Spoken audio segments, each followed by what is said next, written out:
So today we are going to discuss fats. Now earlier also while discussing the lipids as whole, हमने बात की थी कि जो lipids हैं they are divided into various categories. One of those categories was the true fats. अब true fats क्या हैं? They act as the reserve food material. Body के अंदर जो रिजर्व फूड मटेरियल है that is stored in the form of small spherical lipid bodies, उसको हम कहते हैं फैट्स, जो इन बॉडीज़ के अंदर स्टोर्ड होता है, लिपिड बॉडीज़ के अंदर. So it is the reserve food.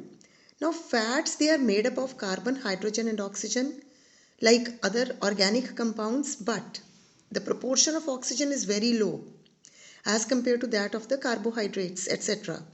That is why जब हम रेस्पिरेशन पढ़ रहे थे तब हमने देखा था कि जब फैट्स को बर्न करना होता है तो हमें ज़्यादा ऑक्सीजन चाहिए एज़ कम्पेयर टू जब हमें कार्बोहाइड्रेट्स को बर्न करते हैं.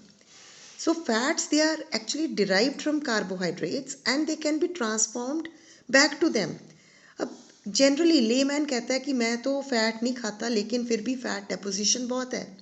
उसका कारण ये है कि अगर हम एक्सेस में कार्बोहाइड्रेट्स भी लेते हैं तो वो जो कार्बोहाइड्रेट्स हैं एक्सेस वाले जो हम बर्न नहीं कर पाते वो कहाँ पे स्टोर हो जाते हैं? They get stored in the form of fats. So similarly photosynthesize करके तो प्लांट्स जो हैं वो क्या बनाते हैं? वो बनाते तो कार्बोहाइड्रेट्स ही हैं, शुगर्स ही हैं, लेकिन जब जहाँ पे उनको फैट की स्टोरेज करनी है तो वो जो कार्बोहाइड्रेट्स हैं they get converted into fats. Now fats, they are the triglycerides which are formed by the esterification of 3 molecules of fatty acids and 1 molecule of alcohol glycerol. ये हमने पहले भी डिस्कस किया है. अब 3 फैटी एसिड्स जो हैं वो ग्लिसरॉल के साथ जब कंबाइन कर जाते हैं, एस्टेरिफिकेशन हो जाती है, तो वो किस में कन्वर्ट हो जाती हैं? फैट्स में. सो this component comes from the fatty acid. R2COOH is the fatty acid, R3COOH is fatty acid. जब इनकी एस्टेरिफिकेशन होगी तो इस तरह से फैट्स बन गए. अब ये जो फैटी एसिड्स हैं ये तीनों एक तरह के भी हो सकते हैं, तीनों अलग तरह के भी हो सकते हैं, या दो एक तरह के और एक डिफरेंट हो सकता है. Now if we break down the fats in the presence of alkali, alkali के साथ रिएक्ट करवा दें, ब्रेक डाउन कर दें फैट्स की, तो उससे क्या होगा? सोप फॉर्मेशन हो जाएगी. This process is termed as saponification. अब अर्लियर डेज में जब फैक्ट्रीज वगैरह का इतना रुझान नहीं था तो तब क्या किया जाता था? घरों पर ही देसी साबुन बना ली जाती थी इसी प्रोसेस से. So fats plus this is 3NaOH, what we will get back? Glycerol and the salts of fatty acids, या इसे हम कहेंगे सोप बन गई.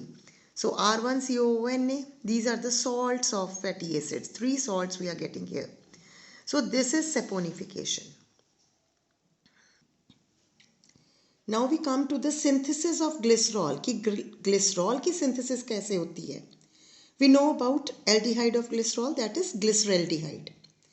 So it is the isomer of dihydroxyacetone 3-phosphate, DIHAP. So this isomer, it is the precursor of glycerol. So reaction, it takes place against the energy gradient. So what happens is that this DIHAP in the presence of this reducing power NADH2, enzyme which is needed is alpha glycerophosphate dehydrogenase. So it will produce alpha glycerophosphate plus this NAD is released. इसकी जो है reduction हो गई. उसके बाद जो enzyme phosphatase है, water is needed for this reaction over here and it will result in the formation of phosphoric acid. Phosphatase जो है इसका जो ग्लिसरोफॉस्फेट, फॉस्फेट को रिमूव कर देगी and it will get converted into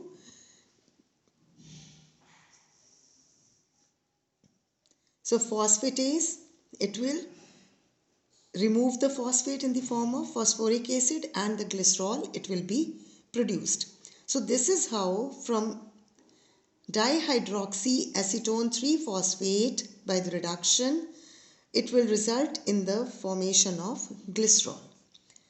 अब फैटी एसिड्स क्या है? दूसरा कंपोनेंट क्या है फैट्स का? They are the fatty acids. Fatty acids, these are organic acids having a carboxylic group, COOH, and a short or a long chain of carbons. तो दो चीज़ें इसमें, क्योंकि ये एसिड्स हैं तो COOH ग्रुप भी है और एक शॉर्ट या लॉन्ग कार्बन चेन उसके साथ अटैच्ड होगी. When we were discussing this in the last you can say topic, fatty acids का हम जब देख रहे थे कि कैसे एस्टेरिफिकेशन है, वहाँ पे हम लिख रहे थे R1COOH. So that R1 is the carbon chain, COOH is the carboxylic group which is attached to it.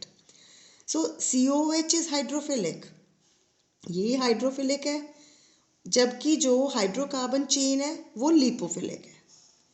So almost all plant fatty acids they have even number of carbon atoms. अब वो जो hydrocarbon chain है उसके अंदर जो number of carbon atoms है, in case of the plants it is generally even in number.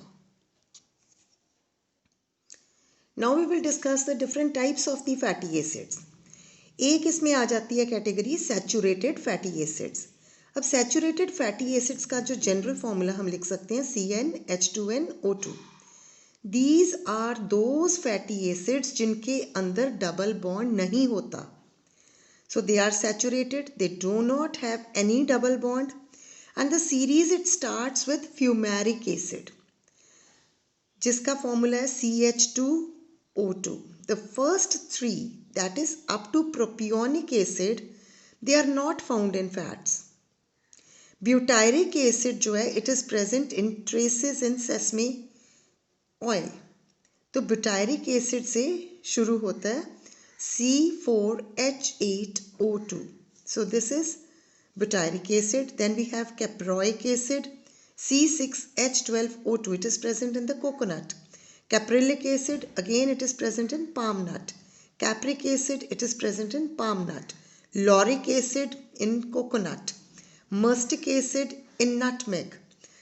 Palmitic acid C16 वाला आ जाता है, वेजिटेबल फैट्स में प्रोमिनेंट है.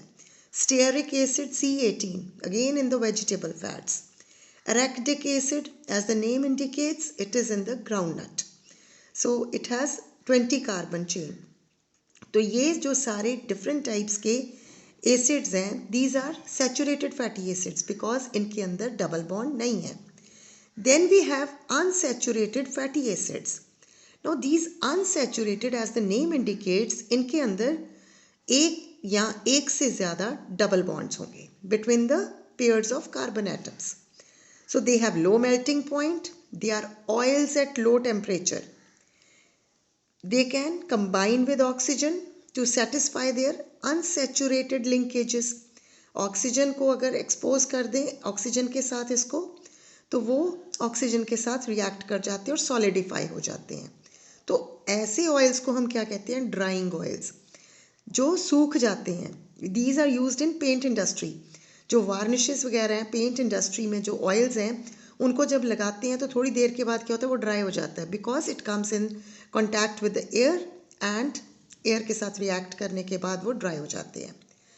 और जो वेजिटेबल ऑयल्स होते हैं जो प्लांट से निकलते हैं, उनको क्या किया जाता है, क्योंकि वो अनसैचुरेटेड हैं, उनकी हाइड्रोजिनेशन कर दी जाती है. हाइड्रोजन के साथ रिएक्ट करके जहाँ पे उनके डबल बॉन्ड्स हैं वो हाइड्रोजन पिकअप कर लेंगे और उससे क्या बन जाएगा? वेजिटेबल घी. तो जो डालडा घी है, डालडा वो डालडा के नाम से फेमस हो गया, अदरवाइज दैट इज़ वनस्पति घी और वेजिटेबल घी. वनस्पति जो प्लांट से आ रहा है, कि प्लांट्स के ऑयल्स को हाइड्रोजिनेट कर दिया तो वो वनस्पति घी बन गया. क्योंकि डालडा जो था उसका वो ब्रांड नेम था, उसके बाद सारा ही जिसको भी वनस्पति घी बोलना आज तक वही बोलते हैं कि डालडा घी है. So that is how by hydrogenation this vegetable ghee it is prepared. So examples of these unsaturated fatty acids, one is oleic acid. Now oleic acid it has C18H34O2. So it is a vegetable oil. Linoleic acid. Again, it is a vegetable oil, C18. Then linolenic acid. 18 carbons वाला linolenic acid, it is found in the linseed, अलसी में। अब जो भी आप refined oils यहाँ आप देखते हो बॉटल्स, अगर उनको पढ़ो तो उसके ऊपर आपको ऐसा लिखा नज़र आएगा कि इतने % इसमें लिनोलेक एसिड है, linolenic acid and so on. So they are oils, vegetable oils. Then the third type is other fatty acids other than saturated, which we have discussed, and unsaturated. इसमें एक आ जाता है saturated hydroxy acid. Hydroxy component attach हो जाता है इसमें, CnH2nO3. This is the general formula. Juniperic acid, sabinic acid, they come under this category. Then unsaturated hydroxy acids. Again, ricinoleic acid, this is the formula C18H34O3. So ये जो है इनके अंदर hydroxy component एक एडिशनल है. ये अगर unsaturated से आ रहा है तो अनसैचुरेटेड हाइड्रोक्सी एसिड्स हैं, अगर सैचुरेटेड से आ रहा है तो सैचुरेटेड हाइड्रोक्सी एसिड्स हैं. So these are the various other types of the fatty acids which are found. Saturated dihydroxy acids, दो हाइड्रोक्सी ग्रुप्स जो हैं they are there, it is found in castor oil. Then saturated dibasic acids, this is the formula C22H42O4, it is found in Japan wax. Cyclic acids, for example chalmoric acid, which is a cyclic acid type. So these are the different types of the fatty acids which are there in the plants.